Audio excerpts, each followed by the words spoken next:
નાગર નંદજી ના લાલ નાગર નંદજી. વાવ, Oreo biscuit ખાઈને તો બાળકો ખુશ થઈ જાય છે ને. પણ આજે આ ઓરિયોમાંથી હું એવી સ્વીટ બનાવીશ ને કે ઘરના મોટા લોકો પણ કહેશે કે અરે વાહ, આ ઓરિયોમાંથી સ્વીટ બનાવી છે.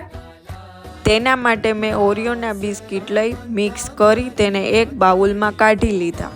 ત્યારબાદ જરૂર મુજબનું દૂધ ઉમેરી આપણે આવી રીતના લોટને તૈયાર કરી લેશું. હવે તેને બટર પેપર અથવા ફોલ પેપર લઈ તેને આવી રીતે વણી લેશું. એક બાઉલમાં મિલ્ક પાવડર, થોડો સુગર પાવડર ઉમેરી જરૂર મુજબ દૂધ ઉમેરીને આ રીતે લોટ તૈયાર કરી લેશું. તેને પણ બટર પેપર અથવા ફોલ પેપર ઉપર રાખી આવી રીતે વણી લેશું. ત્યારબાદ ઓરિયો વાળા મિક્સર ઉપર તેને લગાવી દેશું. આવી જ રીતે બંને મિક્સરને ફોલ પેપરની મદદથી ધીમે ધીમે રોલ કરી તેને 5 મિનિટ માટે ફ્રીજમાં મૂકી દેશું. 5 મિનિટ બાદ રોલના પીસ કટ કરી એન્જોય કરો અને વિડીયોને લાઈક કરી કોમેન્ટમાં ટેસ્ટી ઓરિયો સ્વીઝ રોલ કહેવાનું ભૂલતા નહીં.